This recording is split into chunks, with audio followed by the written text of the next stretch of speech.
الرحمن الرحیم نحمدہ ونصلی علی رسولہ الکریم اما بعد۔ سیرت النبی صلی اللہ علیہ وسلم کی یہ سیریز اللہ کے فضل و کرم سے جاری ہے۔ آج ہمارا سبق نمبر 52 ہے، کلاس نمبر 52 ہے، اور پچھلے کچھ اسباق سے آپ جانتے ہیں کہ ہم معراج کے واقعے کو بہت تفصیل سے پڑھ رہے ہیں، اور اس پہ آپ نے جس تفصیل سے اس کو سنا ہے یقیناً آپ کو اس سے اندازہ ہو رہا ہوگا کہ اس پہ ہماری ٹیم نے کتنی محنت کی ہے، اور اس میں ہمارے لیے کتنے اہم پیغامات اور اہم میسیجز ہیں۔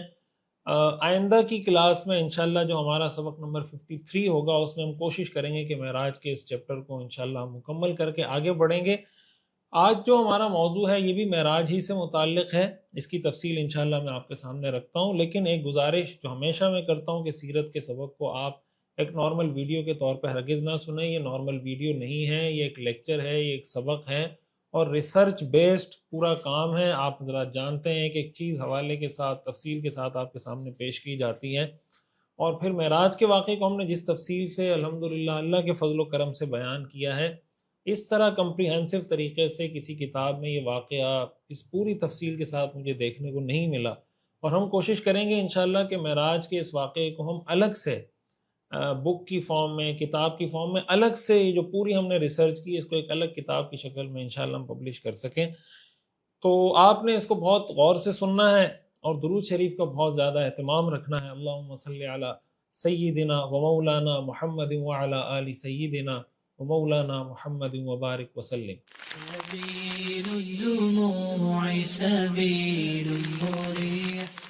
معراج کے اس سفر میں ہمیں صحیح احادیث سے معلوم ہوتا ہے کہ حضور علیہ السلام کو 3 تحفے عطا کیے گئے، اور اس کا سمجھنا بھی ہمارے لیے ضروری ہے۔ ایک تو سیرت کے پوائنٹ آف ویو سے کہ معراج کے سفر میں حضور کو کیا کیا تحفے دیے گئے، کتنے تحفے دیے گئے، تو اس کی تعداد 3 تھی۔ حدیث صحیح مسلم کی حدیث ہے کہ اعطی رسول اللہ صلی اللہ علیہ وسلم ثلاثا، کہ آپ کو 3 تحفے دیے گئے۔ الصلوات الخمس، 5 نمازیں، ایک تحفہ یہ تھا۔ وَأُعْطِيَ خَوَاتِيمَ سورۃ البقرہ، سورہ بقرہ کی آخری آیات، یہ دوسرا تحفہ۔ وَغُفِرَ لِمَن لَّمْ يُشْرِكْ بِاللَّهِ مِنْ أُمَّتِهِ شَيْئًا الْمُقْحِمَاتِ، اور رسول اللہ صلی اللہ علیہ وسلم کی امت میں سے جو شرک نہ کرتا ہو، اس کے گناہوں کو بخش دینے کا وعدہ، یا اس کے گناہوں کو بخش دیا جانا، یہ تحفہ اللہ کے رسول صلی اللہ علیہ وسلم کو دیا گیا۔ یہ 3 تحفے ہیں جو رسول اللہ صلی اللہ علیہ وسلم کو معراج کے موقع پر دیے گئے، اور معراج کے موقع پر اس تحفے کا دیا جانا، اسی سے ہمیں معلوم ہو جاتا ہے، ہمیں یہ چیز ریئلائز کر لینی چاہیے کہ یہ چیز کتنی امپورٹنٹ ہے کہ اللہ تعالیٰ نے آسمان پر بلا کر اپنے پیغمبر صلی اللہ علیہ وسلم کو یہ تحفے دیے ہیں۔ جتنا بڑا میزبان ہوتا ہے، اور پھر جتنے پروٹوکول کے ساتھ مہمان کو بلایا جاتا ہے، اتنے ہی اعلیٰ درجے کے گفٹ اور تحفے دیے جاتے ہیں۔ تو اللہ کی طرف سے حضور علیہ السلام کو یہ جو تحفے دیے گئے ہیں، اس کا مطلب یہ ہے کہ ان سے بڑے کوئی تحفے نہیں ہو سکتے۔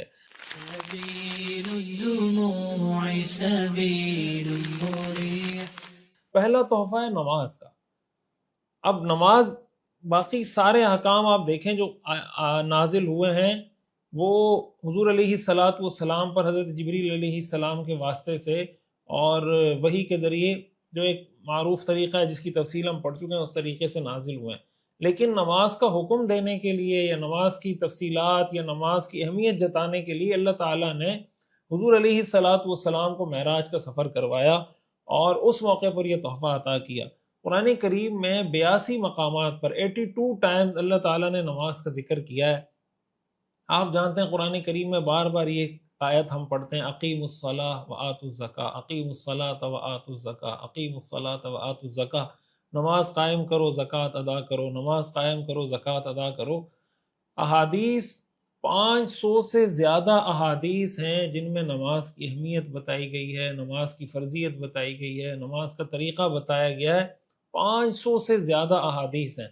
اسی سے آپ اندازہ لگائیں کہ جب 82 ٹائم قرآن میں اللہ تعالیٰ نے نماز کا ذکر کیا ہے، پھر اللہ کے رسول صلی اللہ علیہ وسلم کی حدیث کو دیکھیں تو 500 سے زیادہ احادیث اس پر موجود ہیں۔ پھر اس چیز کو دیکھیں کہ اسراء اور معراج کے اتنے عظیم سفر میں اللہ کی طرف سے جو تحفہ عطا کیا گیا، سب سے پہلا اور عظیم تحفہ وہ نماز کا تحفہ عطا کیا گیا۔ اس سے پتہ چلتا ہے کہ اسلام میں نماز کی کتنی اہمیت ہے، اور نماز چھوڑنا شریعت کی نظر میں کتنا بڑا کبیرہ گناہ ہے۔ حدیث میں آتا ہے رسول اللہ صلی اللہ علیہ وسلم نے فرمایا کہ ایمان اور کفر میں فرق کرنے والی چیز وہ نماز ہے۔ نماز چھوڑنا یہ کفریہ کام ہے، یعنی مسلمان کی یہ پہچان کم از کم نہیں ہوتی کہ مسلمان ہو وہ نماز چھوڑ دے، یہ مسلمان کی پہچان نہیں ہوتی۔ اور ائمہ فقہا میں سے بعض ائمہ ایسے گزرے ہیں جو اس بات کے قائل رہے ہیں کہ اگر کوئی آدمی جان بوجھ کر نماز قضا کر دیتا ہے تو ایسا شخص دائرہ اسلام سے خارج ہو جاتا ہے۔ ان احادیث کی وجہ سے وہ اس کے قائل رہے ہیں۔ تو اس وجہ سے یہ جو شریعت کا حکم ہے نماز کا، ہم ظاہر سیرت پڑھ رہے ہیں، میں بار بار یہ بات عرض کرتا ہوں، کیوں پڑھ رہے ہیں؟ عمل کی نیت سے پڑھ رہے ہیں۔ تو یہ سیرت کا اہم میسج، اہم پیغام ہے کہ اگر ہم اپنے آقا حضرت محمد مصطفیٰ صلی اللہ علیہ وسلم سے محبت کرتے ہیں تو حضور علیہ السلام کو اللہ نے معراج پر بلا کر جو اتنا عظیم تحفہ دیا تھا، ہم اس کو کیسے چھوڑ سکتے ہیں؟ کیا محبت کرنے والا اپنے محبوب کا اتنا نافرمان ہو سکتا ہے؟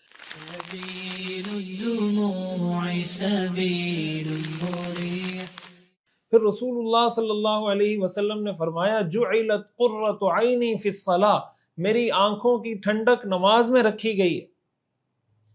ہم چاہتے ہیں نا کہ اپنے آقا کی آنکھوں کو ٹھنڈا کریں، ہمارے اعمال سے، ہمارے کردار سے ہمارے آقا کی آنکھیں ٹھنڈی ہوں۔ کون مسلمان ہے جو یہ نہیں چاہتا؟ تو اللہ کے رسول صلی اللہ علیہ وسلم نے ہمیں بتا دیا کہ اگر تم ہماری آنکھیں ٹھنڈی کرنا چاہتے ہو تو نماز کی پابندی کرو۔ جعلت قرۃ عینی فی الصلاۃ، میری آنکھوں کی ٹھنڈک نماز میں۔ رسول اللہ صلی اللہ علیہ وسلم کے لیے نماز ایک راحت کا ذریعہ تھی۔ آپ علیہ السلام کو نماز پڑھ کر سکون ملتا تھا۔ حدیث میں آتا ہے کہ ایک موقع پر رسول اللہ صلی اللہ علیہ وسلم نے فرمایا ایتونی بوضوء لعلی اصلی فاستریح، آپ نے فرمایا مجھے وضو کا پانی لا کر دو تاکہ میں نماز پڑھوں، تاکہ مجھے کچھ سکون حاصل ہو۔ ہمیں تو یہ بات عجیب معلوم ہوتی ہے، اللہ تعالیٰ ہمیں ہمارے حال پر رحم کریں، ہمیں تو بعض اوقات نماز پڑھنا ایک بوجھ معلوم ہوتا ہے۔ رسول اللہ صلی اللہ علیہ وسلم یہ فرما رہے ہیں کہ میں نماز پڑھتا ہوں تو مجھے سکون اور راحت حاصل ہوتی ہے۔ حضرت بلال رضی اللہ تعالیٰ عنہ کو رسول اللہ صلی اللہ علیہ وسلم نے فرمایا قم یا بلال فارحنا بالصلاۃ، اے بلال جاؤ اذان دو اور نماز کے ذریعے ہمیں راحت پہنچاؤ، یعنی جب تم اذان دو گے ہم نماز پڑھیں گے تو ہمیں راحت اور سکون ملے گا۔ اور حقیقت بھی یہی ہے کہ جب انسان ایک بار اس بات کا عزم کر لے کہ میں نے نماز کی پابندی کرنی ہے، اللہ تعالیٰ اس کو توفیق بھی عطا فرماتے ہیں۔ اور ایک دفعہ پابندی کی عادت جس کو ہو گئی تو جس طرح نماز کی عادت نہیں ہوتی جس شخص کو، اس کو نماز پڑھنا ایک بوجھ معلوم ہوتا ہے۔ اللہ ہماری حفاظت فرمائے، اور جو ہم میں کمی کوتاہی ہے اللہ ہمیں اس کو دور کرنے کی توفیق عطا فرمائے۔ اس کو نماز پڑھنا ایک بوجھ معلوم ہوتا ہے۔ جو آدمی ایک دفعہ نماز کی پابندی کرنے کی عادت بنا لیتا ہے اس سے پھر نماز نہیں چھوڑی جاتی۔ اس کو آپ دنیا جہان کی نعمتیں لا کر دے دیں اس قیمت پر کہ آپ ایک نماز قضا کر دیں، وہ دنیا کی ساری دولت کو ٹھکرا کر ایک نماز قضا نہیں کر سکتا۔ تو اصل ضرورت ہمیں اس چیز کی ہے کہ ہم اپنے آپ کو اس چیز کا عادی بنائیں، خود کو بھی اپنے بچوں کو بھی۔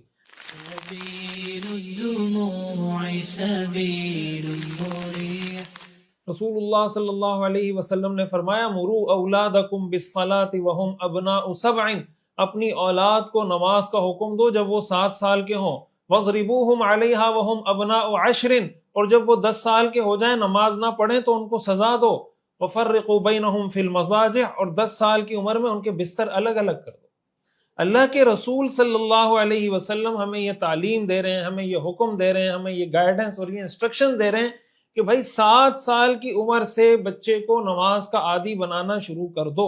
ایک بات میں والدین سے یہ گزارش کروں گا، اساتذہ سے، تعلیمی اداروں کے ذمہ داران سے، بعض اوقات والدین کی جانب سے اولاد پر نماز کے حوالے سے جس طرح کی پابندی کروانی چاہیے یا جس طرح کا اہتمام ہونا چاہیے والدین وہ اہتمام نہیں کرتے۔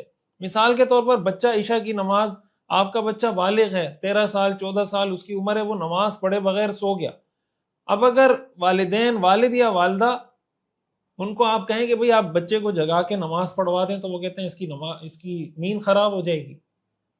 بھائی اس کی نیند خراب نہیں ہوگی، اس کو عادت ڈلوائیں، اگر وہ بغیر نماز پڑھے سو گیا اس کو جگائیں، اس کو بولیں بیٹا یہ ممکن نہیں ہے میرے گھر میں کہ آپ نماز پڑھے بغیر سو جائیں۔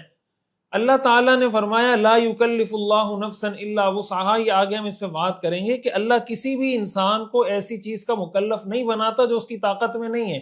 جب اللہ نے اس بچے کو بنا دیا مکلف کہ یہ بالغ ہے، اب اس پہ نماز فرض ہے، تو والدین زیادہ رحم کرنے والے ہیں اس بچے پر یا اللہ اس بچے پر زیادہ رحم کرنے والے ہیں؟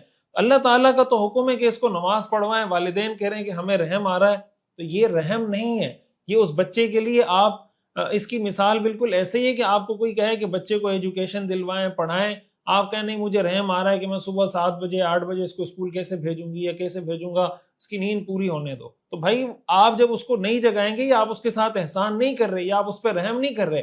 افسوس کی بات یہ کہ یہ چیزیں ہمیں اسکول، ایجوکیشن، تعلیم، ان چیزوں میں تو سمجھ میں آتی ہے، جیسے ہی نماز کی باری آتی ہے، دین کا کوئی معاملہ آتا ہے تو ہمارے سارے کانسیپٹ تبدیل ہو جاتے ہیں۔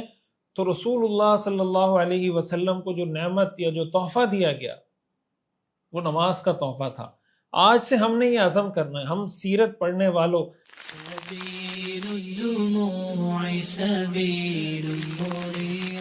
حضرت عمر رضی اللہ تعالیٰ عنہ نے جب آپ خلیفہ بنے، امیر المومنین بنے، تو آپ نے اپنے تمام گورنرز کو خط لکھا تھا اور اس میں لکھا تھا کہ بھئی نماز کی پابندی میں نماز کے معاملے میں کسی قسم کی کوتاہی برداشت نہیں کروں گا۔ نماز کو ضائع کر دے، وہ نماز کے علاوہ باقی چیزوں کو بطریق اولا اور زیادہ ضائع کرنے والا ہوگا۔ یعنی جو نماز کی پابندی نہیں کر سکتا، نماز کوئی مشکل عبادت تو نہیں ہے، جب یہ نماز کی عبادت کوئی ادا نہیں کر رہا تو باقی شریعت کے احکام پر وہ کیسے عمل کرے گا؟ قرآن کریم میں اللہ تعالیٰ نے ارشاد فرمایا ان الصلاۃ تنہا عن الفحشاء والمنکر، کہ نماز بے حیائی سے اور برے کاموں سے روکتی ہے۔ تو جب انسان نماز نہیں پڑھتا اس کی ایک نحوست یہ ہوتی ہے کہ وہ بے حیائی میں بھی مبتلا ہوتا ہے، منکرات میں بھی مبتلا ہوتا ہے۔ قرآن کریم میں اللہ تعالیٰ نے ارشاد فرمایا فخلف من بعدهم خلف اضاعوا الصلاۃ واتبعوا الشہوات فسوف یلقون غیا، کہ انبیاء کرام علیہم السلام، بعض انبیاء ایسے تھے کہ ان کے جو وارث بعد میں آئے وہ ایسے تھے اضاعوا الصلاۃ، کہ انہوں نے نماز کو ضائع کر دیا، واتبعوا الشہوات، اپنی شہوت اور خواہش پرستی کے پیچھے چلنے لگے، فسوف یلقون غیا، تو یہ عنقریب ناکامی کا منہ دیکھیں گے۔ قرآن کریم میں اللہ تعالیٰ نے اس بات کا ہمیں حکم دیا ہے وَأْمُرْ أَهْلَكَ بِالصَّلَاةِ وَاصْطَبِرْ عَلَيْهَا، اپنے گھر والوں کو بھی نماز کا حکم دو، خود بھی نماز کی پابندی کرو۔ لا نسألك رزقا، ہم تم سے رزق کا سوال نہیں کرتے، نحن نرزقك والعاقبۃ للتقوى، رزق ہم تمہیں دیتے ہیں اور آخرت کا بہترین انجام اس کا ہوگا جو تقوی کی زندگی گزارے گا۔ علماء نے اس آیت کی تشریح میں یہ بات لکھی ہے کہ جو آدمی نماز کی پابندی کرتا ہے، اللہ نے یہاں ساتھ ہی رزق کا ذکر کیا ہے، اس کا مطلب نماز پڑھنے کی برکت سے اللہ تعالیٰ انسان کے رزق میں برکتیں عطا فرماتے ہیں۔ آج ہم میں سے ہر آدمی یہ چاہتا ہے کہ میرے رزق میں برکت ہو، میرے مال میں برکت ہو۔ قرآن نے ساتھ ساتھ ذکر کیا ہے کہ ہم تم سے رزق کا مطالبہ نہیں کرتے، تمہیں ہم رزق دیتے ہیں، تم نماز پابندی سے پڑھا کرو۔ تو ہم نے نماز خود پڑھنی ہے، یہ بھی فرض ہے۔ بچوں کو نماز کی تعلیم، ترغیب دینا، حکم دینا، یہ بھی والدین پر فرض ہے۔ جو تعلیمی ادارے میں اساتذہ ہوتے ہیں، تعلیمی اداروں کے ذمہ داران ہوتے ہیں، ان کو اس چیز کا احساس ہونا چاہیے کہ یہ اللہ کا حکم ہے۔ اگر نماز کا وقت ہے، نماز قضا ہو رہی ہے، تو آپ اپنے اسٹوڈنٹس کو ترغیب دیں کہ جا کے 5 منٹ، ویسے بھی کلاس میں بریک تو ہوتی ہے، آپ اس ٹائم میں بریک دے دیں کہ جا کے 5-10 منٹ میں نماز پڑھ کے واپس آ جائیں۔ یہ ہر ایک کی ذمہ داری ہے۔ اور جب انسان مسجد سے جڑتا ہے نا تو بہت سے فتنوں سے اللہ تعالیٰ اس کی حفاظت فرما دیتے ہیں۔ حدیث میں آتا ہے قیامت کے دن اللہ تعالیٰ جن لوگوں کو عرش کا سایہ نصیب کریں گے ان میں ایک وہ شخص ہوگا رجل قلبہ معلق بالمساجد، وہ شخص جس کا دل مسجد کے ساتھ اٹکا ہوا ہوتا ہے، یعنی اس کا مسجد میں آنا جانا لگا رہتا ہے، ایک نماز پڑھنے کے بعد اس کو فکر ہوتی ہے کہ اب میں دوسری نماز کیسے پڑھوں گا۔ اور علماء نے یہاں پر بھی یہ بات لکھی ہے کہ دیکھیں اللہ تعالیٰ نے اسراء اور معراج کے سفر کا آغاز کہاں سے کروایا؟ آغاز مسجد حرام سے کروایا، پھر اس کا جو سینٹر پوائنٹ تھا وہ بیت المقدس کی مسجد کو بنایا، پھر وہاں سے معراج پہ تشریف لے کر گئے، پھر وہاں سے دوبارہ بیت المقدس کی مسجد تشریف لائے، پھر مسجد اقصی سے دوبارہ مسجد حرام تشریف لائے۔ اللہ تعالیٰ نے اس سفر میں بار بار مسجد کو انوالو کیا، یہ بتانے کے لیے کہ مسجد کی اسلام میں کیا حیثیت ہے۔ رسول اللہ صلی اللہ علیہ وسلم نے ارشاد فرمایا احب البلاد الی اللہ مساجدها، اللہ کی نظر میں سب سے محبوب اور پسندیدہ ترین جگہ وہ مسجدیں ہیں۔ وَأَبْغَضُ الْبِلَادِ إِلَى اللَّهِ أَسْوَاقُهَا، اور سب سے ناپسندیدہ جگہ اللہ کی نظر میں وہ بازار ہیں کہ وہاں پہ جھوٹ بولا جاتا ہے، جھوٹی قسمیں کھائی جاتی ہیں، ناجائز معاملات کیے جاتے ہیں.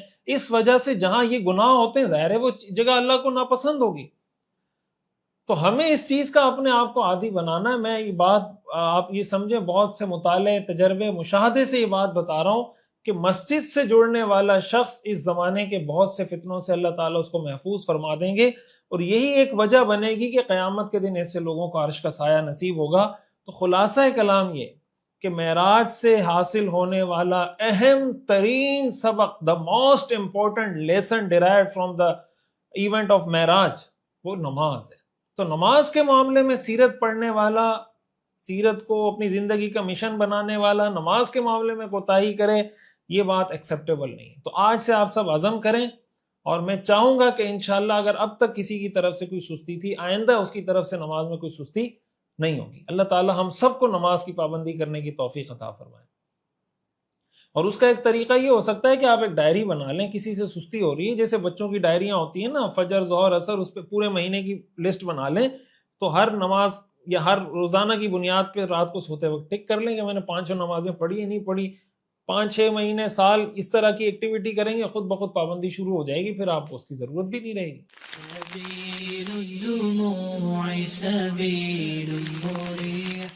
دوسرا تحفہ جو اللہ کے رسول صلی اللہ علیہ وسلم، ہمارے آقا فداہ ابی و امی، جو ان کو دیا گیا تھا، وہ سورہ بقرہ کی آخری آیات ہیں. تو آخری 2 آیات ہیں، میں آپ کے سامنے اس کی تلاوت بھی کر دیتا ہوں، اس کا ترجمہ بھی رکھ دیتا ہوں. اعوذ باللہ من الشیطان الرجیم، بسم اللہ الرحمن الرحیم. آمن الرسول بما انزل الیہ من ربہ والمؤمنون کل آمن باللہ وملائکتہ وکتبہ ورسلہ لا نفرق بین احد من رسلہ وقالوا سمعنا واطعنا غفرانک ربنا والیک المصیر لا يكلف الله نفسا الا وسعها لها ما كسبت وعليها ما اكتسبت ربنا لا تؤاخذنا ان نسينا او اخطأنا ربنا ولا تحمل علينا اصرا كما حملته على الذين من قبلنا ربنا ولا تحملنا ما لا طاقة لنا به واعف عنا واغفر لنا وارحمنا انت مولانا فانصرنا على القوم الكافرین. اللہ تعالیٰ ارشاد فرماتے ہیں آمن الرسول بما انزل الیہ من ربہ والمؤمنون، یہ رسول اس چیز پر ایمان لائے جو ان کی طرف، ان کے رب کی طرف سے نازل کی گئی ہے، اور ان کے ساتھ تمام مسلمان بھی اس پر ایمان لائے. کل آمن باللہ، سب ایمان لائے اللہ پر، وملائکتہ، اللہ کے فرشتوں پر، وکتبہ، اللہ کی کتابوں پر، ورسلہ، اللہ کے رسولوں پر، اور وہ سب یہ کہتے ہیں لا نفرق بین احد من رسلہ، کہ ہم اللہ کے رسولوں کے درمیان ایمان لانے کے معاملے میں کوئی تفریق نہیں کرتے، ہم بلا تفریق اللہ کے تمام رسولوں، تمام پیغمبروں پر ایمان لاتے ہیں. وقالو، اور کہتے ہیں سمعنا واطعنا، ہم نے بات سن لی اور اطاعت کر لی، اس کی تعمیل کر لی، عمل کر لیا. غفرانک ربنا، اے ہمارے پروردگار ہم آپ کی بخشش کے طلبگار ہیں. وَإِلَيْكَ الْمَصِيرُ، اور آپ ہی کی طرف ہمیں لوٹ کر آنا ہے. آگے اللہ فرماتے ہیں لا يكلف اللہ نفسا الا وسعها، اللہ کسی بھی شخص کو اس کی وسعت اور طاقت سے زیادہ ذمہ داری نہیں سونپتا. لها ما کسبت وعلیہا ما اکتسبت، اس کو فائدہ بھی اسی کام کا ہوگا جو اس نے اپنے ارادے سے کیا، اور نقصان بھی اسی کام کا اٹھانا پڑے گا جو اس نے اپنے کام سے، اپنے ارادے سے کیا. آگے اللہ تعالیٰ نے ہمیں کچھ دعائیں سکھائی ہیں کہ مسلمانوں یہ دعا کیا کرو، ربنا، اے ہمارے رب، لا تؤاخذنا ان نسینا او اخطأنا، اگر ہم سے کوئی بھول چوک ہو جائے یا ہم سے کوئی غلطی ہو جائے تو اے ہمارے پروردگار ہماری گرفت نہ فرمائیے، ہمارا مواخذہ نہ فرمائیے۔ ربنا، اے ہمارے پروردگار، اے ہمارے پالنے والے، ولا تحمل علینا اصرا کما حملتہ علی الذین من قبلنا، اے ہمارے پالنے والے رب، ہم پر ایسا بوجھ مت ڈالیے جیسا بوجھ آپ نے ہم سے پہلے لوگوں پر ڈالا تھا۔ ربنا ولا تحملنا ما لا طاقت لنا بہ، اے ہمارے پالنے والے رب، اے ہمارے پروردگار، ہم پر ایسا بوجھ بھی مت ڈالیے جسے اٹھانے کی ہم میں طاقت نہ ہو۔ واعف عنا، ہماری خطاؤں سے درگزر کر دیجئے۔ واغفر لنا، ہمیں بخش دیجئے۔ وارحمنا، ہم پر رحم کر دیجئے۔ انت مولانا، آپ ہی ہمارے حامی و ناصر ہیں۔ فانصرنا علی القوم الکافرین، کافر لوگوں پر اے ہمارے پروردگار ہماری مدد فرمائیے، ان کے خلاف ہمیں فتح عطا فرمائیے، ان کے خلاف ہماری مدد و نصرت فرمائیے۔ یہ وہ دو آیات ہیں جن کو خواتیم سورۃ البقرہ کہا جاتا ہے، اور اس کی اہمیت کے لیے یہی بات کافی ہے کہ اللہ کے رسول صلی اللہ علیہ وسلم کو معراج کے موقع پر جو 3 تحفے دیے گئے، ان میں سے جو دوسرا عظیم الشان گفٹ اور تحفہ تھا وہ سورہ بقرہ کی آیات ہیں۔ مسند احمد کی حدیث ہے، رسول اللہ صلی اللہ علیہ وسلم نے ارشاد فرمایا کہ سورہ بقرہ کی جو آخری آیات ہیں یہ عرش کے نیچے موجود خزانے سے مجھے عطا کی گئی ہیں، اور یہ آیات مجھ سے پہلے کسی نبی کو عطا نہیں ہوئی۔ سیدنا عقبہ ابن عامر رضی اللہ تعالیٰ عنہ فرماتے ہیں رسول اللہ صلی اللہ علیہ وسلم نے ارشاد فرمایا سورہ بقرہ کی ان دونوں آخری آیتوں کو پڑھتے رہا کرو، مجھے یہ آیتیں عرش کے نیچے موجود خزانوں سے عطا کی گئی۔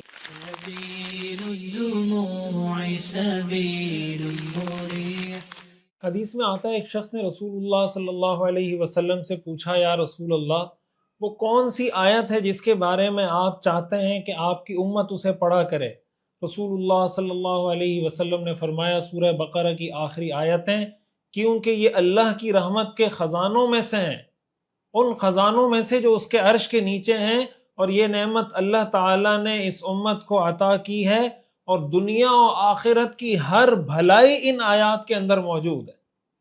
اور پھر رسول اللہ صلی اللہ علیہ وسلم سے ہمیں یہ بات بھی معلوم ہوتی ہے کہ ہمیں یہ آیتیں کس وقت پڑھنی چاہیے۔ ایک تو ہمیں یہ بات معلوم ہو گئی کہ یہ آیتیں معراج کا تحفہ ہیں، پھر رسول اللہ صلی اللہ علیہ وسلم نے فرمایا کہ میں چاہتا ہوں کہ میری امت اس کو پڑھا کرے۔ اس کا مطلب یہ ہوا کہ آج کا دوسرا کام، دوسری ایکٹیویٹی، دوسرا ٹاسک جو ہمیں ملتا ہے سیرت کے سبق سے، وہ یہ ملتا ہے کہ ہم نے سورہ بقرہ کی ان 2 آخری آیات کو یاد کرنا ہے۔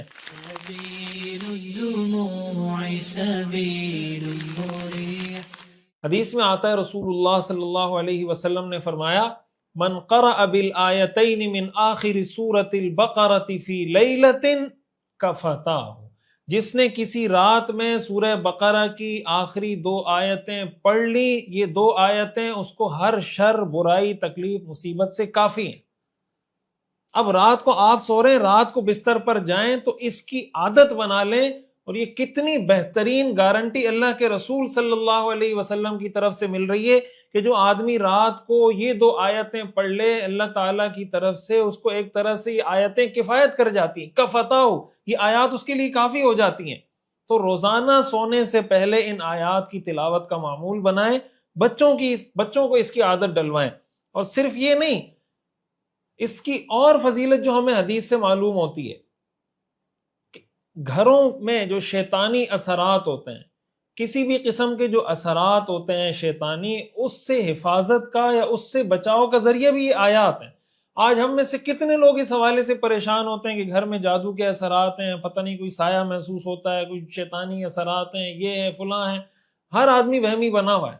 رسول اللہ صلی اللہ علیہ وسلم نے اس کا بہترین حل، مسنون حل ہمیں حدیث سے ملتا ہے، ترمذی کی حدیث سے رسول اللہ صلی اللہ علیہ وسلم نے فرمایا اللہ تعالیٰ نے آسمان و زمین کے پیدا کرنے سے 2000 برس، 2000 سال پہلے ایک کتاب لکھی، اس میں سے 2 آیتیں نازل کی جن سے سورہ بقرہ کا اختتام ہوتا ہے۔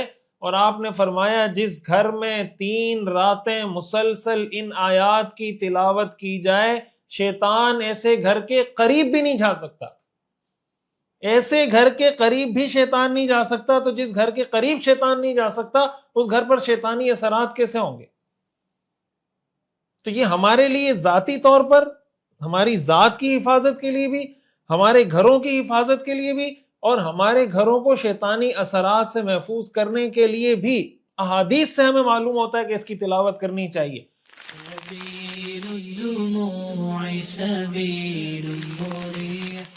اور پھر عورتوں کے لیے رسول اللہ صلی اللہ علیہ وسلم کا خصوصی حکم ہے۔ حضرت ابو ذر رضی اللہ تعالیٰ عنہ فرماتے ہیں کہ رسول اللہ صلی اللہ علیہ وسلم نے فرمایا اللہ تعالیٰ نے سورہ بقرہ کو 2 ایسی آیتوں کے ذریعے مکمل کیا ہے جو اس کے عرش کے نیچے موجود خزانے سے مجھے عطا کی گئی، تم ان کا علم حاصل کرو اور اپنی عورتوں کو ان کی تعلیم دو، کیونکہ یہ دونوں نماز، قرآن اور دعا کا حصہ ہے۔ اس کی خصوصی اللہ کے رسول صلی اللہ علیہ وسلم نے فرمایا کہ عورتوں کو تعلیم دو۔ تو جو عورتیں سیرت کا سبق سن رہی ہیں، جو عورتیں سیرت کی یہ ویڈیو سن رہی ہیں، میں ان سے بھی گزارش کروں گا اور اللہ کے رسول صلی اللہ علیہ وسلم کی اس تعلیم پر عمل کرتے ہوئے میں یہ گزارش کروں گا عورتوں سے خصوصی طور پر کہ ان آیات کو سیکھیں۔ تو ان آیات کی تلاوت تو آج کے بعد ہم میں سے ہر آدمی کی زندگی کا معمول بن جانا چاہیے۔ رات کو سونے سے پہلے اس وقت تک ہم سوئیں نہیں جب تک ان آیات کی تلاوت ہم گھر میں نہ کریں۔ سورہ بقرہ کی اور بہت سی فضیلتیں پوری سورت کی، وہ ہم پھر کسی موقع پہ ذکر کریں گے۔ معراج سے متعلق چونکہ اتنا حصہ ہے تو یہ آیتیں ہم نے یاد کرنی ہے، ہمارے پاس ٹاسک ہے۔ اور دوسرا کام ہم نے یہ کرنا ہے کہ ان آیتوں کا ترجمہ پڑھنا ہے، ان کی تفسیر پڑھنی ہے۔ ہمارے ہاں لوگ اختلافی موضوعات میں بڑی دلچسپی رکھتے ہیں، اچھا اس کی کیا دلیل ہے، اس کا کیا جواب ہے، اس کا جواب الجواب کیا ہے، اس پہ فلاں نے یہ اعتراض کیا۔ جو اصل کرنے کے کام اللہ کے رسول صلی اللہ علیہ وسلم نے ہمیں بتائیں اس سے ہم غافل ہیں۔ آپ مجھے بتائیں کتنے لوگ ہیں جو ان آیات کا اسپیشلی ترجمہ پڑھتے ہیں، تفسیر پڑھتے ہیں، غور و فکر کرتے ہیں، اس کے پیغام کو عام کرتے ہیں۔ اب اس کی جو پہلی آیت ہے جو ہم نے پڑھی اس میں کس چیز کا حکم ہے؟ سارے عقائد کا تذکرہ ہے کہ مسلمان اللہ پر، اللہ کے رسولوں پر، اللہ کے فرشتوں پر، اللہ کی کتابوں پر ایمان لاتے ہیں جو ہم پڑھتے ہیں، ایمان مفصل، ایمان مجمل۔ آمنت باللہ وملائکتہ وکتبہ ورسلہ والیوم الآخر والقدر خیرہ وشرہ من اللہ تعالی والبعث بعد الموت، یہ وہی عقائد ہیں۔ اللہ رسول اللہ صلی اللہ علیہ وسلم کو جو یہ آیات عطا کی گئی ان میں پہلا جو تذکرہ ہے وہ عقائد کا تذکرہ ہے کہ رسول بھی یہ عقیدہ رکھتے ہیں اور رسول پر ایمان لانے والے بھی یہ عقیدہ رکھتے ہیں۔ اور مومن وہ ہوتا ہے جو کسی رسول میں تفریق کا قائل اس سینس میں نہیں ہوتا کہ وہ یہ کہے کہ میں اس رسول پر ایمان لاتا ہوں، اس رسول پہ ایمان نہیں لاتا، بلکہ مسلمان وہ ہے، مومن وہ ہے جو اللہ کے تمام پیغمبروں پر، تمام رسولوں پر ایمان لاتا ہو۔ اب دیکھیں آج مسلمانوں کو اس بات کی ترغیب دی جاتی ہے یا بھاشن دیا جاتا ہے ابراہم اکارڈ کے نام سے، اس پر میں بہت تفصیلی بات پہلے کر چکا ہوں۔ دیکھیں جو دنیا میں یہ دعویٰ کرتے ہیں یہودی کہ ہم حضرت موسیٰ علیہ السلام کے ماننے والے ہیں، وہ حضرت عیسیٰ علیہ السلام کو نہیں مانتے۔ جو یہ دعویٰ کرتے ہیں کہ ہم حضرت عیسیٰ علیہ السلام کے ماننے والے ہیں، وہ ہمارے آقا حضرت محمد صلی اللہ علیہ وسلم کو نہیں مانتے۔ ہم رسول اللہ صلی اللہ علیہ وسلم، حضرت محمد مصطفیٰ صلی اللہ علیہ وسلم فداہ ابی و امی، ان کے ماننے والے ہیں، اور ہمیں انہوں نے یہ تعلیم دی ہے، قرآن میں ہمیں یہ بتایا گیا ہے کہ ہم اس وقت تک مسلمان نہیں ہو سکتے جب تک ہم حضرت عیسیٰ علیہ السلام کو اللہ کا پیغمبر نہ مانیں۔ ہم اس وقت تک مسلمان نہیں ہو سکتے جب تک ہم حضرت موسیٰ علیہ السلام کو اللہ کا پیغمبر نہ مانیں۔ ہم حضرت عیسیٰ علیہ السلام کی بھی تعظیم کے قائل ہیں، حضرت موسیٰ علیہ السلام کی بھی تعظیم کے قائل ہیں۔ لا نفرق بین احد من رسلی، تو جب final version, final personality, final profit ہوڈ رسول اللہ صلی اللہ علیہ وسلم کی شخصیت میں ہمیں مل گیا تو ہم ان سب کے ماننے والے ہیں، اور ہمارے رسول بھی، ہمارے آقا بھی ان تمام انبیاء کو اللہ کا پیغمبر اور اللہ کا رسول ماننے والے ہیں۔ اس لیے آج آپ دنیا میں دیکھیں انبیاء کی گستاخی کی جاتی ہے، انبیاء کے خاکے بنائے جاتے ہیں، تو ہمارے آقا کی گستاخی کی گئی، بے ادبی کی گئی، خاکے بنائے گئے۔ کسی مسلمان کے دل و دماغ میں یہ تصور بھی نہیں آتا، حرکت کرنا تو بہت دور کی بات ہے کسی مسلمان کے دل و دماغ میں یہ تصور بھی نہیں آ سکتا کہ معاذ اللہ خدا نخواستہ وہ کسی پیغمبر کا خاکہ بنانے کی کوشش کرے یا کسی پیغمبر کے بارے میں ادنا سی گستاخی کا تصور اس کے دماغ میں آئے۔ مسلمان اس کو بھی اپنے لیے زہر قاتل سمجھتے ہیں۔ کیوں؟ اس لیے کہ مسلمان کا ایمان ہے تمام پیغمبروں پر، اور اسی سے پتہ چلتا ہے کہ اسلام دین برحق ہے۔ دین برحق ہونے کی ایک نشانی ہے کہ لا نفرق بین احد من رسلی۔ یہ الگ بات ہے کہ پیغمبروں میں آپس میں مراتب ہیں، کسی پیغمبر کا درجہ اعلیٰ ہے، کسی پیغمبر کا درجہ ان سے اعلیٰ ہے، کسی پیغمبر کا درجہ ان سے اعلیٰ ہے۔ ہمارے لیے سب اعلیٰ ہیں، ہمارے سروں کے تاج ہیں۔ یہ جو فضیلت ہے، قرآن میں اللہ نے فرمایا تلک الرسل فضلنا بعضهم علی بعض، کہ بعض رسولوں کو ہم نے بعض پر فضیلت دی، لیکن ایمان لانے کے معاملے میں سارے انبیاء ہمارے لیے برابر ہیں۔ یہ وہ اہم میسج ہے اسلام کا کہ اگر اس پہ غیر مسلم غور کریں، سوچیں، تو ان کو پتا چلے گا کہ جتنے انبیاء کو ماننے کا دعویٰ کرنے والے لوگ ہیں، ان میں صحیح لوگ کون ہیں۔ اس لیے کہ جو ایک نبی کو مان رہا ہے دوسرے کا انکار کر رہا ہے، جو دوسرے کو مان رہا ہے تیسرے کا انکار کر رہا ہے، ہم وہ لوگ ہیں جو سب پر ایمان لاتے ہیں۔ لا نفرق بین احد من رسلہ، اور مسلمان کی پہچان اس آیت میں بتائی گئی سمعنا و اطعنا۔ یہ مومن کی نشانی ہے، سمعنا و اطعنا، کہ جب اللہ کا کوئی حکم آ جائے وہ اس میں پھر ہیل و حجت نہیں کرتا کہ نہیں مجھے یہ سمجھ نہیں آ رہا، میری عقل اس بات کو نہیں مان رہی، اس میں لاجک کیا ہے، مجھے لاجک سمجھ میں آئے گی تو میں کروں گا۔ مسلمان یہ کہتا ہے سمعنا و اطعنا، ہم نے سن لیا اور مان لیا۔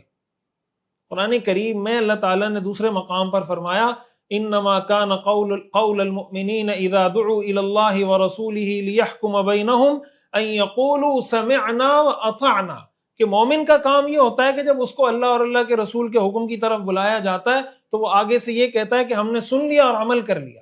سیرت کی جو ہماری پہلی کلاس ہوئی تھی نا، اس میں نے مومنین اور منافقین کی نشانیاں بتائی تھی۔ ان نشانیوں میں سے ایک نشانی یہ ہے کہ منافق یہ کہتا ہے سمعنا و عصینا، کہ ہم نے سنا اور نافرمانی کی۔ مومن یہ کہتا ہے سمعنا و اطعنا، ہم نے سن لیا اور اطاعت کی۔ یہ بھی ہمارے لیے درس ہے معراج کا کہ ہم اپنا یہ مزاج بنائیں کہ جب کسی بات کے بارے میں ہمیں یہ پتہ چل جائے کہ یہ بات شریعت کا حکم ہے، یہ فرض ہے، یہ حرام ہے، یہ واجب ہے، ہمیں ایک دفعہ یقینی طور سے پتہ چل گیا تو پتہ چل جانے کے بعد، معلوم ہو جانے کے بعد پھر اس میں کیڑے ہمیں نہیں نکالنے چاہیے، بلکہ ہمارا یہ رویہ ہونا چاہیے۔ اور یہ سب کچھ کرنے کے ساتھ ساتھ بھی گھمنڈ نہیں ہونا چاہیے۔ غفرانک ربنا، اللہ سے مغفرت طلب کرنی چاہیے کہ اللہ ہم پھر بھی حق ادا نہیں کر سکتے، ہم سے پھر بھی کوئی کوتاہی ہوگی تو آپ ہمیں معاف کر دیجیے، اس لیے کہ ہم نے آپ کی طرف آنا ہے۔ اصل عذاب اور جزا اور سزا کا نظام تو آپ کے ہاتھ میں ہے۔ اور پھر جو آگے کی آیات ہیں، پھر اس میں جو ہمیں دعائیں سکھائی گئی ہیں، اللہ تعالیٰ نے جو ایک بنیادی اصول بتا دیا کہ اللہ کسی بھی شخص کو ایسی ذمہ داری نہیں دیتا جو اس کے بس میں نہیں ہوتی۔ اسی سینس میں نے وہ بات کی تھی کہ جب بچے پر نماز فرض ہو جائے تو والدین کو یہ نہیں کہنا چاہیے کہ ہمارا بچہ کمزور ہے، نماز نہیں پڑھ سکتا، ہمارا بچہ کمزور ہے، روزہ نہیں رکھ سکتا۔ جب اللہ نے اس پہ نماز فرض کر دی تو اللہ تعالیٰ یہ فرما رہے ہیں کہ اگر اس میں طاقت نہ ہوتی تو میں اس پہ نماز فرض نہ کرتا۔ جب اللہ نے فرض کر دی اس کا مطلب وہ یہ کام کر سکتا ہے۔ اور دوسری بات اس میں جو اہم میسج ہے کہ ہم میں سے ہر آدمی کی جو طاقت اور وسعت ہے وہ مختلف ہے۔ ایسا نہیں ہے کہ آج ہمارا بہت بڑا مسئلہ یہ ہے کہ ہم میں سے کسی بھی آدمی کو کچھ کہیں تو وہ آگے سے یہ کہتا ہے نہیں میرے بس میں نہیں ہے، میں کیا کر سکتا ہوں، میں تو جاب کر رہا ہوں، میں تو فلاں کمپنی میں کام کر رہا ہوں، میں کیا کر سکتا ہوں۔ دیکھیں یہ بات اچھے طریقے سے سمجھیں، اس آیت کا یہ مفہوم بہت اچھے طریقے سے سمجھیں، اور یہ معراج کا سبق ہے کہ قیامت کے دن ہر آدمی سے جو سوال ہوگا نا وہ اس کی کیپیسٹی کے مطابق سوال ہوگا۔ مثال کے طور پر ایک مزدور سے سوال اور ایک حکمران سے جو سوال ہوگا، کیا حکمران سے سوال اور مزدور سے سوال ایک جیسا ہوگا؟ مزدور کی کیپیسٹی اور حکمران کی کیپیسٹی میں فرق ہے یا نہیں؟ ایک پڑھا لکھا آدمی اور ایک ان پڑھ آدمی، ان دونوں میں فرق ہے یا نہیں؟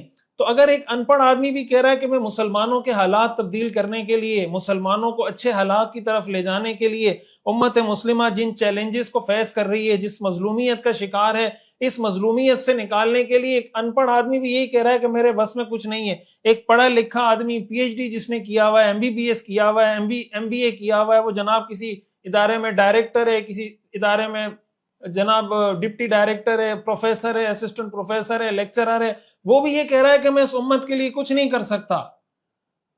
یہ کیا یہ عقل میں آنے والی بات ہے؟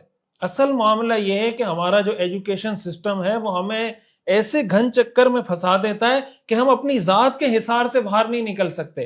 ہم یہ سوچتے ہیں کہ میں اپنے بچے کے لیے کما سکتا ہوں، اپنی فیملی کے لیے کما سکتا ہوں، اچھا گھر، اچھی گاڑی، اچھا بنگلہ، اچھا لائف سٹائل. شریعت اس سے تو منع نہیں کرتی ہمیں، لیکن کیا یہی ہماری ذمہ داری ہے؟ جو میں سیرت میں بار بار یہ بات عرض کرتا ہوں کہ سیرت ہم کیوں پڑھ رہے ہیں، اس کو ایک مشن کے طور پہ پڑھ رہے ہیں. اللہ کے رسول صلی اللہ علیہ وسلم نے جب دعوت دینا شروع کی تھی تو آپ ایک تھے، پھر آپ کے ساتھ حضرت خدیجہ ملی، پھر حضرت علی ملے، پھر حضرت ابو بکر صدیق رضی اللہ تعالیٰ عنہ ملے، یوں قافلہ بنتا چلا گیا. سیرت سے کیا ہمیں یہ درس نہیں ملتا کہ اللہ کے رسول صلی اللہ علیہ وسلم نے کیسے گریجولی اسٹیپ بائی اسٹیپ آپ نے کام کو آگے بڑھایا؟ آج اگر ہم کچھ نہیں کر سکتے، آئندہ 50 سالوں کی پلاننگ تو کر سکتے ہیں، کوئی تھنک ٹینک تو بنا سکتے ہیں، کوئی ادارہ تو بنا سکتے ہیں. کیا ادارہ بنانا بھی ہمارے بس میں نہیں ہے؟ کیا تھنک ٹینک بنانا بھی ہمارے بس میں نہیں ہے؟ کیا آئندہ 50 سال کے لیے فیوچر پلاننگ کرنا بھی ہمارے بس میں نہیں ہے؟ کیا یہ منصوبہ بندی بھی ہم نہیں کر سکتے؟ اللہ تعالیٰ تو فرما رہے ہیں لا یکلف اللہ نفسا الا وسعها. اگر آپ کچھ نہیں کر سکتے، 50 سال کی فیوچر پلاننگ کر سکتے ہیں، آپ نے مینجمنٹ پڑھی ہوئی ہے، آپ نے جناب ویژن اور مشن اور یہ ساری چیزیں اس کی آپ ٹریننگ دیتے ہیں، پڑھتے ہیں، پڑھاتے ہیں، تو 50 سال کا منصوبہ اس امت کو نہیں دے سکتے. اگر آپ یہ دے سکتے ہیں وہ دے دیں. کوئی عمل کرتا ہے نہیں کرتا، آپ اپنا کام تو کر کے جائیں.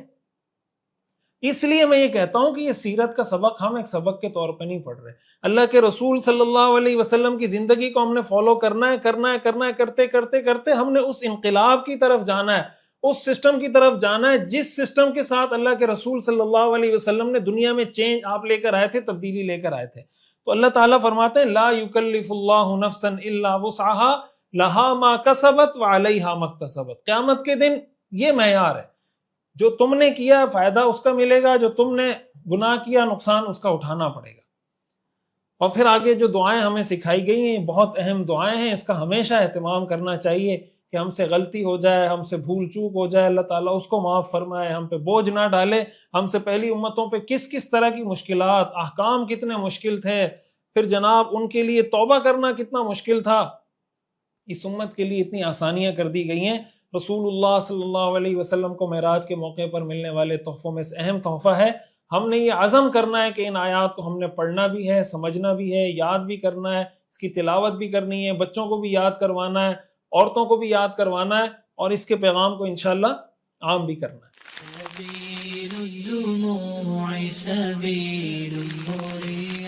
معراج کے موقع پر جو تیسرا تحفہ اللہ کے رسول صلی اللہ علیہ وسلم کو دیا گیا وہ یہ تھا کہ وہ لوگ جن کے عقائد ٹھیک ہوں، اللہ کے ساتھ کسی کو شریک نہ ٹھہراتے ہوں، ان میں سے اللہ جس کو چاہے گا معاف کر کے جنت میں داخل کر دے گا.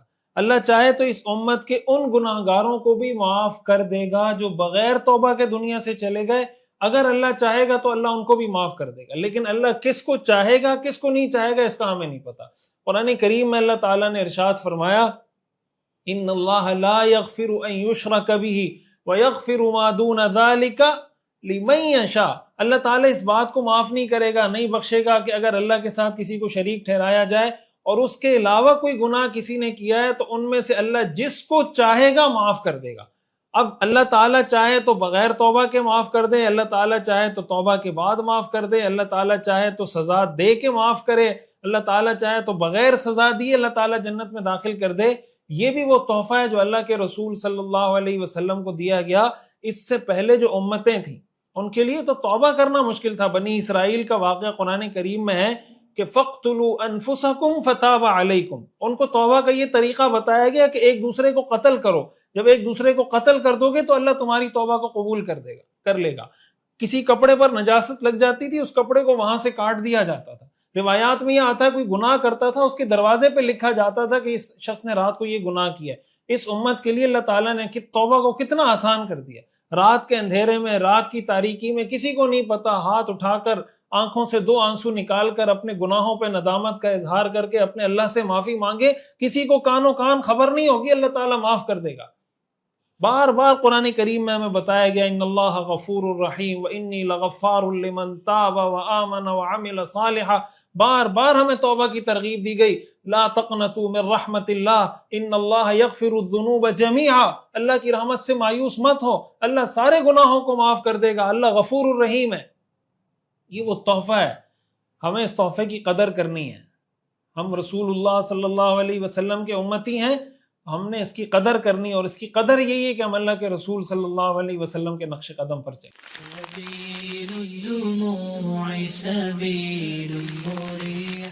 اب ہم بڑھتے ہیں سبق کے دوسرے حصے کی طرف کہ رسول اللہ صلی اللہ علیہ وسلم کا معراج سے واپسی کا سفر کیسا تھا. حضور علیہ الصلاۃ والسلام کا اسراء کا سفر، معراج کا سفر، اس کو تفصیل سے ہم نے پڑھا. جب رسول اللہ صلی اللہ علیہ وسلم معراج کے سفر سے واپس تشریف لائے،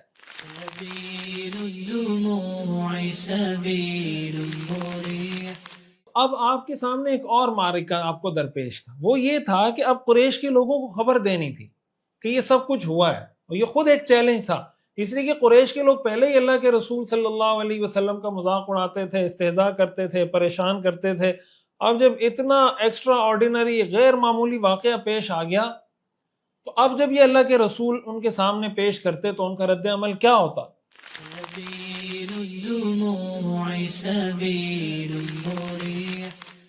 یہی وجہ ہے کہ حضرت ام ہانی رضی اللہ تعالیٰ عنہ فرماتی ہیں کہ جب حضور علیہ الصلاۃ والسلام معراج کے سفر سے واپس تشریف لائے اور حضور کو یہ خیال ہوا کہ مجھے اس کی تفصیلات بتانی چاہیے، اور آپ اس مقصد کے لیے گھر سے باہر جانے لگے، تو میں نے حضور کو روکا کہ وہ آلریڈی آپ کو جھٹلاتے ہیں، آپ کی بات نہیں مانتے، اس سے ان کو مزید شے ملے گی، وہ آپ کو مزید پریشان کرنا شروع کریں گے کہ ہم تو پہلے ہی نہیں مان رہے، اب انہوں نے اتنی بڑی بات کر دی کہ میں ایک ہی رات میں مسجد اقصیٰ گیا، پھر آسمانوں پہ گیا. اتنی بڑی بات جب آپ کریں گے اور مذاق اڑانا شروع کریں گے.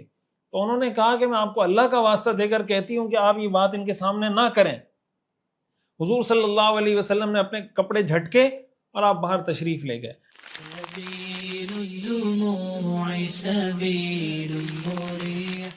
حضرت ام ہانی فرماتی ہیں کہ میں نے اپنی ایک باندی کو کہا کہ تم حضور کے پیچھے پیچھے جاؤ، ذرا دیکھو کہ حضور علیہ الصلوۃ والسلام کس طریقے سے بات ان کو ڈیلیور کرتے ہیں، کنوے کرتے ہیں، اور پھر ان کا آگے سے ریئیکشن کیا ہوتا ہے. وہ باندی حضور کے پیچھے پیچھے چلی گئی، اور واپسی پر حضرت ام ہانی بتاتی ہیں کہ مجھے باندی نے یہ تفصیل بتائی کہ حضور علیہ الصلوۃ والسلام ایک مجلس میں تشریف لے گئے. اس مجلس میں مطعم بن عدی بھی موجود تھے، اور عمرو بن ہشام یعنی جو ابو جہل تھا وہ بھی وہاں موجود تھا. آپ علیہ الصلوۃ والسلام نے انہیں بتایا کہ میں نے عشاء کی نماز مسجد حرام میں ادا کی تھی، اور صبح کی نماز بھی مسجد حرام میں ادا کی ہے. اس دوران میں بیت المقدس گیا، کئی انبیاء کرام سے ملاقات ہوئی، جن میں حضرت ابراہیم، حضرت موسیٰ اور حضرت عیسیٰ علیہ السلام سر فہرست ہیں. آپ نے ان کو بتایا کہ میں نے ان کی امامت بھی کی، ان سے گفتگو بھی کی.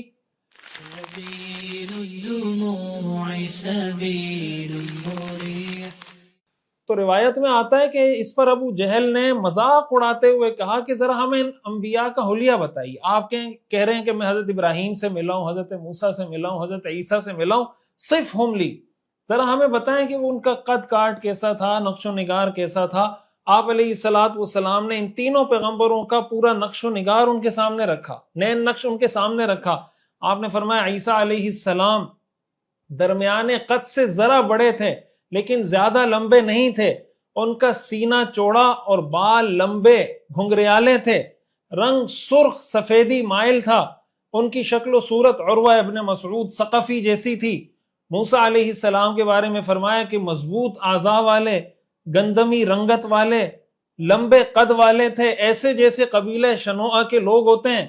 ان کی آنکھیں گہری تھیں، دانت ملے ہوئے تھے، اور مجھے جب میں نے ان کو دیکھا غصے کی کیفیت میں نظر آ رہے تھے. اور ابراہیم علیہ السلام کی شخصیت کے بارے میں آپ نے فرمایا اللہ کی قسم فواللہ لاشبہ الناس بی خلقا وخلقا، کہ ابراہیم علیہ السلام سیرت اور صورت دونوں میں ہو بہو میرے جیسے تھے.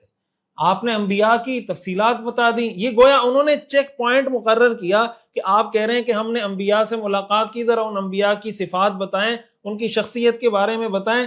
آپ نے ایک ایک نبی کی شخصیت کے بارے میں ان کو بتا دیا. اب یہ ایک چیز تھی جو انہوں نے پوچھی، حضور علیہ الصلوۃ والسلام نے بتا دی، پروف کر دی.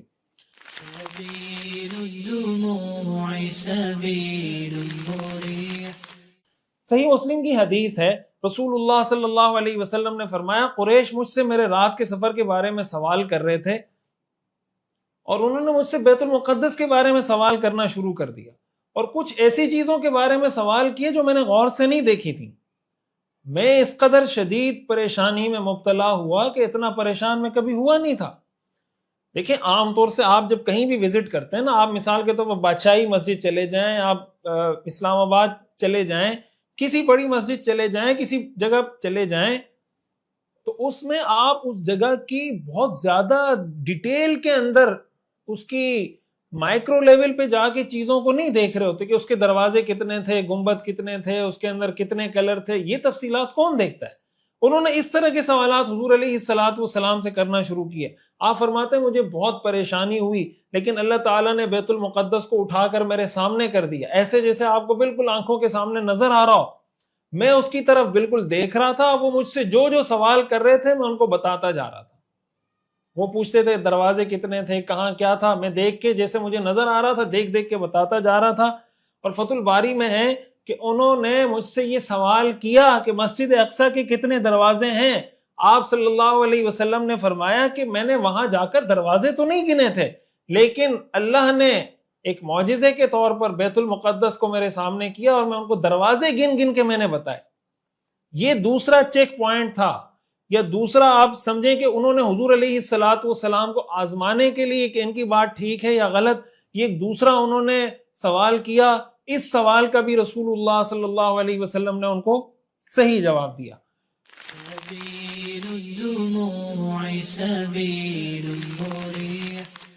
تیسرا سوال جو انہوں نے کیا حضور علیہ الصلوۃ والسلام سے، وہ اپنے تجارتی قافلوں کے بارے میں کیا. ظاہر قریش کے تجارتی قافلے جاتے تھے شام کی طرف، بیت المقدس فلسطین میں، یہ فلسطین شام ہی کہلاتا تھا اس زمانے میں. آپ علیہ الصلوۃ والسلام نے ان کو تجارتی قافلوں کی صورتحال اور لوکیشن بھی بہت ایگزیکٹ، جیسے پن پوائنٹ لوکیشن ہوتی ہے نا، اس طرح آپ نے تفصیل بتائی. آپ نے فرمایا میں روحا نامی مقام پر ایک قافلے کے پاس سے گزرا، ان کی ایک اونٹنی گم ہو گئی تھی، وہ اسے تلاش کر رہے تھے. میں ان کے کجاووں کی طرف آگے بڑھا. کجاوا اس کو کہتے ہیں اونٹ کی اوپر جو رکھا جاتا ہے نا، جو ایک چیز رکھی جاتی ہے جس کے اندر بندہ بیٹھتا ہے، اس کو کجاوا کہتے ہیں. آپ نے فرمایا میں ان کے کجاووں کی طرف بڑھا، وہاں کوئی بھی نہیں تھا. ایک پیالے میں پانی موجود تھا، وہ میں نے پانی پیا. اور آپ نے فرمایا کہ آپ جب وہ قافلہ آ جائے تو ان سے یہ سوال کر لینا کہ کیا ان کی اونٹنی گم ہوئی تھی یا نہیں گم ہوئی تھی. قریش کے لوگ کہنے لگے اللہ کی قسم یہ بہترین نشانی ہے، پتہ چل جائے گا ہمیں. آپ صلی اللہ علیہ وسلم نے مزید فرمایا کہ پھر میں ایک اور قافلے سے ملا، ان کے اونٹ بدک رہے تھے. ایک اونٹ بیٹھ گیا تھا، اٹھ نہیں رہا تھا، اس کا سرخ رنگ تھا، اس پر سفید دھاری دار جھول بھی تھا. آپ نے فرمایا اب مجھے اس کا نہیں پتا کہ وہ اونٹ ان کو ملا یا نہیں ملا، لیکن یہ ساری تفصیل میں نے وہاں پر دیکھی. یہ بھی جب قافلہ آئے گا اس قافلے والوں سے پوچھ لینا. اس پر سب نے کہا کہ یہ بھی بہترین نشانی ہے. اس کے بعد آپ صلی اللہ علیہ وسلم نے ایک اور قافلے کے بارے میں بتایا کہ ایک قافلے سے میں ابوا نامی مقام پر ملا، ان میں سب سے آگے جو اونٹ جا رہا تھا وہ خاکی رنگ کا تھا، اور ابھی وہ تنعیم ایک جگہ کا نام ہے، تنعیم کی گھاٹی سے گزر کر تمہارے پاس پہنچنے والا ہوگا.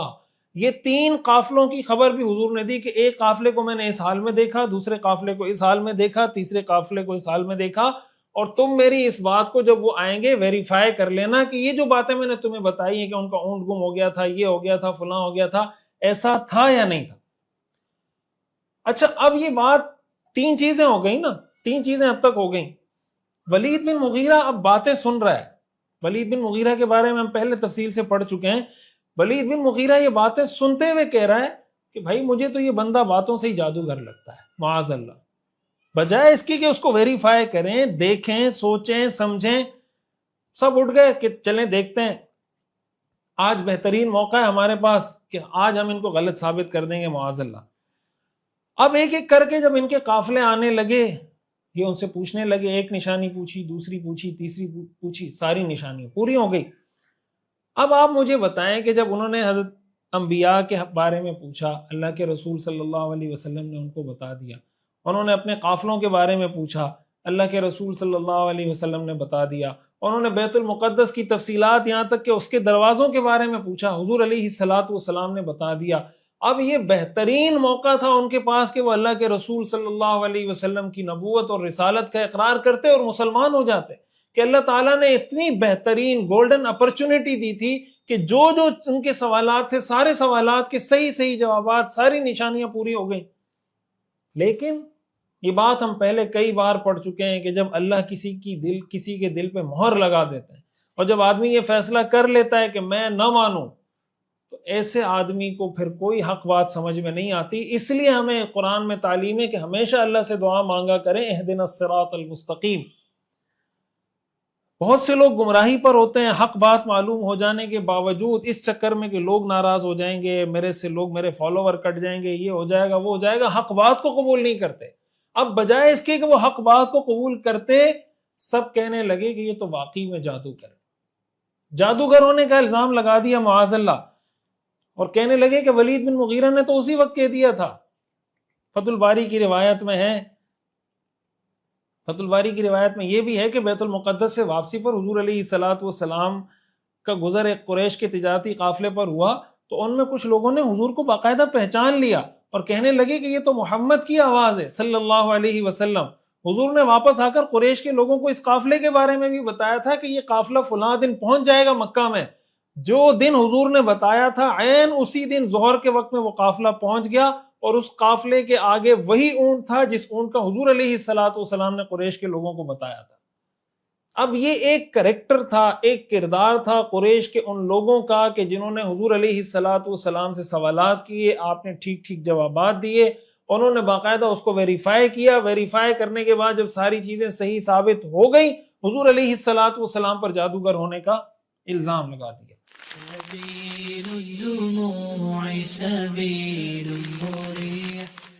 ایک دوسرا کریکٹر اس میں ہمارے سامنے آتا ہے، وہ کریکٹر ہے حضرت ابو بکر صدیق رضی اللہ تعالی عنہ. میں ہمیشہ یہ بات عرض کرتا ہوں کہ سیرت کو ہم جسٹ ایک واقعے کے طور پہ نہیں پڑھ رہے، اس کو آپ ایک کریکٹر کے طور پہ دیکھیں. یہ کریکٹر اس زمانے میں بھی موجود تھا، یہ کریکٹر آج بھی موجود ہے. ایسے لوگ آج بھی موجود ہیں جو دین کی بات سامنے آ جانے کے بعد جانتے بوجھتے اس کو جھٹلا دیتے ہیں، اس کو قبول نہیں کرتے. ایک کریکٹر تھا حضرت ابو بکر صدیق رضی اللہ تعالی عنہ کا. معراج کا واقعہ حضرت ابو بکر کے ایمانی تذکرے کے بغیر مکمل نہیں ہو سکتا. یہ تاریخ اور سیرت کا وہ انمٹ نقش ہے کہ جس موقع پر حضرت ابو بکر کو لقب ملا تھا صدیق کا لقب ملا. انبیاء کے بعد جو سب سے بڑا مرتبہ اور مقام ہوتا ہے وہ صدیقیت کا ہوتا ہے. ایسے ہی کچھ لمحے ہوتے ہیں کامیابی اور ناکامی کے، ایسی ہی کچھ اپرچونٹیز اللہ تعالیٰ انسان کو دیتے ہیں کامیابی اور ناکامی کے لیے.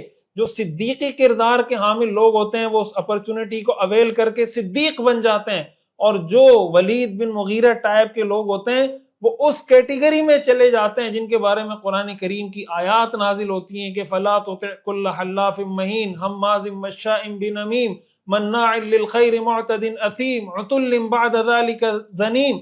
قرآن کی کئی آیات اس کی مذمت میں نازل ہوتی ہیں. یہ ایک موقع ہوتا ہے، ایک ہی موقع ہوتا ہے، اس موقع کو کوئی اویل کر کے بلند و بالا مقام حاصل کر لیتا ہے اور کوئی ذلت کی کھائیوں میں گر جاتا ہے. تو جب یہ واقعہ قریش کے لوگوں کو آپ علیہ الصلوۃ والسلام نے تفصیل بتائی تو کچھ لوگ حضرت ابو بکر صدیق رضی اللہ تعالیٰ عنہ کے پاس چلے گئے. ابھی حضرت ابو بکر کی حضور سے ملاقات نہیں ہوئی تھی، یعنی یہ واقعہ حضور نے حضرت ابو بکر کو نہیں سنایا تھا. قریش کے لوگ چلے گئے اور کہنے لگے هل لك في صاحبك يزعم انه اسري به الليل الى بيت المقدس. کیا تمہیں اپنے پیغمبر کی اپنے دوست کی خبر ہے؟ وہ یہ کہہ رہے ہیں کہ وہ ایک ہی رات میں بیت المقدس کا سفر کر کے واپس آئے. حضرت ابوبکر صدیق رضی اللہ تعالیٰ عنہ کہنے لگے او قال ذلك، کیا واقعی میں انہوں نے یہ بات کی ہے؟ انہوں نے جواب دیا ہاں بالکل، وہ یہ کہہ رہے ہیں کہ میں ایک رات میں بیت المقدس کا سفر کر کے آیا ہوں. حضرت ابوبکر کا جواب سنیں، ایک مومن کا، ایک صدیق کا جواب سنیں. حضرت ابوبکر صدیق نے فرمایا لئن قال ذلك لقد صدق، اگر انہوں نے یہ بات کی ہے تو سچ کہا ہے، بلا تردد، وداؤٹ اینی کنفیوژن. اگر میرے پیغمبر نے یہ بات کی ہے تو سچ کی ہے. وہ سارے حیران ہو گئے، پوچھنے لگے کہ آپ ایسی بات میں جو ممکن نہیں، عقل نہیں مانتی کہ ایک رات میں کون بیت المقدس جا کے واپس آ سکتا ہے، آپ ایسی بات میں ان کو سچا سمجھ رہے ہیں. حضرت ابوبکر صدیق رضی اللہ تعالیٰ عنہ فرمانے لگے نعم، جی ہاں میں بالکل ان کو سچا سمجھتا ہوں. انی لأصدقه بما هو ابعد من ذلك، میں تو اس سے بھی بڑی بڑی باتوں میں ان کو سچا سمجھتا ہوں. وہ کہتے ہیں کہ میرے پاس ایک رات میں ایک شام میں آسمان سے خبریں آتی ہیں، میں کہتا ہوں آپ سچ کہتے ہیں، آسمان زیادہ دور ہے یا بیت المقدس زیادہ دور ہے؟ جب میں اس بات کو مانتا ہوں تو بیت المقدس والی بات کو کیوں نہیں مانوں گا؟ یہ وہ موقع تھا، روایات میں آتا ہے کہ جس موقع پر حضرت ابو بکر کو صدیق کا لقب عطا ہوا، اور وہ ابو بکر سے ابو بکر صدیق بن گئے رضی اللہ تعالی عنہ۔ اور ہمیں یہ پتہ چلتا ہے کہ یہ صدیقیت کا مقام کس بنیاد پہ ملتا ہے کہ جب انسان کے سامنے اللہ کا حکم، اللہ کے رسول کا حکم آ جائے، وہ بلا چون چرا تسلیم کر لے۔ اس کا مطلب وہ حضرت ابو بکر صدیق رضی اللہ تعالیٰ عنہ کے نقش قدم پر ہے، وہ اس کریکٹر کو فالو کر رہا ہے جو صدیقی کریکٹر تھا، اور جو جھٹ سے ساری چیزوں کو سمجھنے کے بعد انکار کر دے وہ اس کریکٹر کو فالو کر رہا ہے جو ولید بن مغیرہ کا تھا۔ آج ہم میں سے ہر آدمی اپنے گریبان میں جھانک کر دیکھ لے کہ میرا کردار کیا ہے۔ الخصائص الکبریٰ کی ایک روایت سے معلوم ہوتا ہے کہ حضور علیہ الصلوۃ والسلام جب معراج کے سفر سے واپس آ رہے تھے تو حضرت جبریل علیہ السلام کے سامنے آپ نے اس اندیشے کا اظہار کیا کہ میری قوم اس بات کو نہیں مانے گی جب میں ان کو بتاؤں گا۔ حضرت جبریل نے اس موقع پر حضور کو بتا دیا تھا، یصدقک ابو بکر وہو الصدیق، آپ فکر نہ کریں، ابو بکر آپ کی تصدیق کر دیں گے اور وہی صدیق ہیں اس امت کے۔ اور اسی واقعے کے بارے میں اللہ تعالیٰ نے قرآن کریم کی یہ آیت نازل کی، وَمَا جَعَلْنَا الرُّؤْيَا الَّتِي أَرَيْنَاكَ إِلَّا فِتْنَةً لِلنَّاسِ، کہ جو نظارہ ہم نے تمہیں دکھایا اس کو ہم نے کافروں کے لیے ایک آزمائش بنا دیا، اس لیے کہ ایسی بات ان کی سمجھ میں آ نہیں رہی تھی کہ ایک ہی رات میں اتنا بڑا سفر کیسے ہو سکتا ہے۔ یہ آزمائش ان کے لیے بن گیا کہ بجائے اس کے کہ وہ ایمان لاتے وہ اور اسلام سے زیادہ دور ہو گئے۔ اب اس واقعے میں بہت اہم میسج ہے، بہت اہم پیغام ہے ہم سب کے لیے۔ آج کا ایک بہت بڑا مسئلہ یہ ہے کہ ہم بعض اوقات شریعت کے ان احکام کو جو ثابت احکام ہیں ان کو اپنے عقل کے پیمانوں پر تول رہے ہوتے ہیں۔ بھئی قربانی کیوں کر رہے ہیں؟ قربانی میں تو جانور کا خون بہتا ہے، جانور کا خون بہانے سے بہتر ہے کہ آپ غریبوں کو کھانا کھلا دیں، بیوہ کی شادی کرا دیں، یتیم بچی کی شادی کرا دیں، واٹر کولر لگا دیں۔ اب شریعت کا ایک حکم موجود ہے، اس کے سامنے ہم اپنی عقل چلا رہے ہیں۔ تو شریعت کا اب حج کے موقع پہ بعض لوگ کہتے ہیں بھئی آپ حج کر رہے ہیں، ادھر ملک کے حالات ٹھیک نہیں ہیں، غریب مر رہے ہیں، ہمارے لوگ حج کر رہے ہیں، کوئی عمرے پہ جا رہا ہے۔ اسی طرح شریعت کے بہت سے احکام، مثلا میراث کا مسئلہ ہے، عورت کو میراث اتنی کیوں ملتی ہے، عورت کو پردے کا حکم کیوں ہے، مرد کو پردے کا حکم کیوں نہیں ہے، طرح طرح کی چیزیں، مرد کیوں طلاق دے سکتا ہے، عورت کیوں طلاق نہیں دے سکتی، وہ چیزیں جو ثابت ہیں۔ دیکھیں ایک تو وہ چیزیں ہوتی ہیں نا جن میں اختلاف ہے کہ امام ابو حنیفہ یہ کہتے ہیں، امام مالک یہ کہتے ہیں، اب اس میں کوئی کہے کہ میں اس کو مانتا ہوں، اس کو نہیں مانتا، یا ان کو فالو کرتا ہوں، تو پھر سمجھ میں آتی ہے بات۔ لیکن جو چیزیں شریعت میں ثابت ہیں، پردے کا حکم ہے، عورت کے ستر کا مسئلہ ہے، میراث کا مسئلہ ہے، اسی طرح جناب نکاح و طلاق کے مسائل ہیں، میراث کے مسائل ہیں۔ اب یہ تو وہ چیزیں ہیں، اب کوئی فیمنزم کے نام سے، کوئی لبرلزم کے نام سے، کوئی سیکولرزم کے نام سے، کوئی ہیومنزم کے نام سے، کوئی ایکویلٹی کے عنوان سے طرح طرح کے ایجنڈے لے کر اسلام کے خلاف ہم بات کر رہے ہوتے ہیں۔ تو آپ مجھے بتائیں کہ ہم حضرت ابو بکر کے کریکٹر والے ہیں یا ولید بن مغیرہ کے کریکٹر والے ہیں؟ جب ہمارے سامنے اللہ کا حکم آ جائے، ہمارا کردار وہی ہونا چاہیے جو خواتین سورۃ البقرہ میں آپ نے پڑھا، سمعنا و اطعنا، کہ ہم نے سن لیا اور ہم نے مان لیا۔ یہ وہ کردار ہے، یہ وہ عمل ہے جو ہمیں اس واقعے سے سیکھنے کو ملتا ہے۔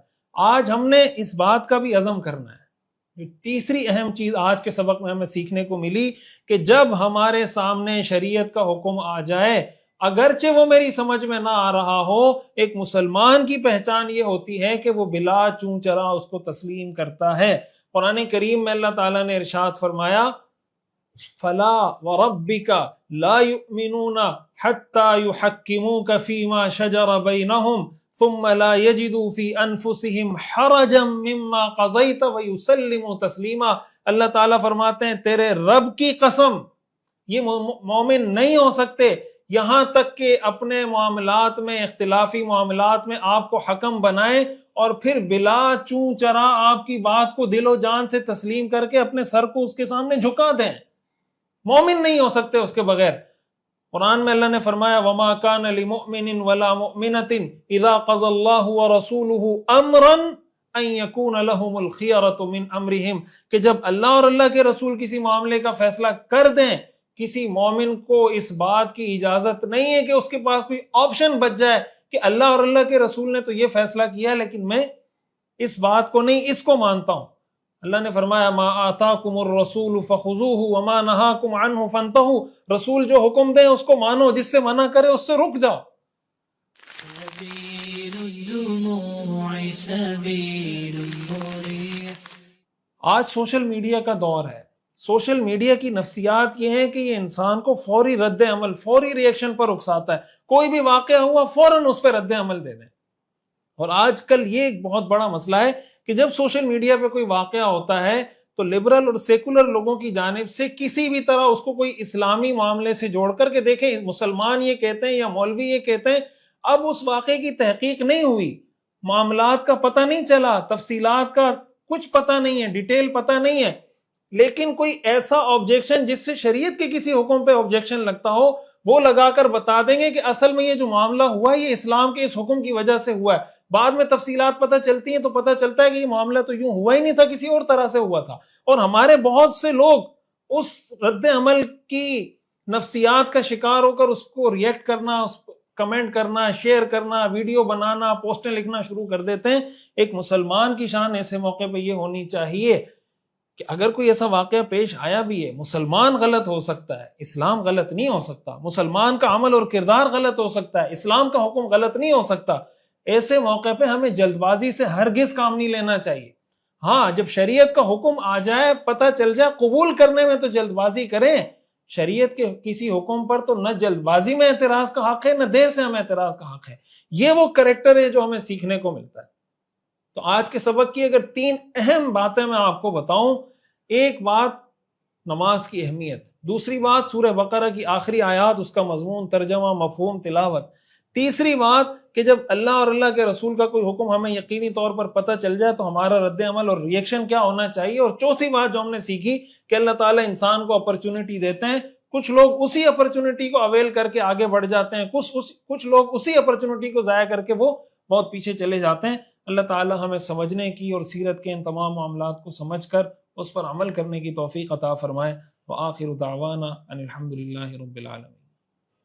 آج کے سبق سے متعلق کچھ سوالات میں آپ کے سامنے رکھتا ہوں۔ آپ نے یقیناً سبق سنا ہے تو آپ اس کے جوابات معلوم ہوں گے۔ اگر جواب سمجھ نہ آ رہا ہو تو اس ویڈیو کو دوبارہ سنیں، بار بار سنیں، اور کمنٹ بار میں اپنے سوالوں کے جواب ضرور لکھیں۔ جب بھی ویڈیو سنتے ہیں تو کمنٹ میں کچھ نہ کچھ کمنٹ سبحان اللہ، ماشاءاللہ، جزاک اللہ لکھ کر ہمیں بتایا کریں، تاکہ ہمیں پتہ چلے جو بھی آپ کا فیڈ بیک ہے کہ آپ کو سیرت کورس سے کیا فائدہ ہو رہا ہے۔ اور یہ بھی سوشل میڈیا کے استعمال کا ایک طریقہ ہے کہ جو پازیٹیو کام ہو رہا ہے اس کو لائک کریں، کمنٹ کریں، شیئر کریں، لوگوں کو متوجہ کریں۔ پہلا سوال، معراج کے موقع پر حضور صلی اللہ علیہ وسلم کو کتنے تحفے دیے گئے؟ 3، 4، 5۔ معراج کے موقع پر دوسرا تحفہ کیا دیا گیا؟ روزہ، حج، سورہ بقرہ کی آخری آیات۔ معراج کے موقع پر پہلا تحفہ کیا دیا گیا؟ زکوٰۃ، نماز، حج۔ حضور صلی اللہ علیہ وسلم نے اپنی آنکھوں کی ٹھنڈک کس عمل کو بتلایا؟ سچ بولنے کو، جھوٹ سے بچنے کو، نماز کو۔ تمام انبیاء کرام علیہم السلام کو بلا تفریق ماننے والے کون ہیں؟ یہودی، عیسائی، مسلمان۔ کون سی آیات 3 دن تک پڑھنے سے گھر شیطانی اثرات سے محفوظ ہو جاتا ہے؟ آیت الکرسی، سورہ بقرہ کی آخری آیات، یا چاروں قل؟ معراج کا واقعہ بیان کرنے پر کس نے انبیاء کے بارے میں تفصیل پوچھی تھی؟ ولید بن مغیرہ، مطعم بن عدی، ابو جہل۔ حضور صلی اللہ علیہ وسلم پر جادوگر ہونے کا الزام کس نے لگایا؟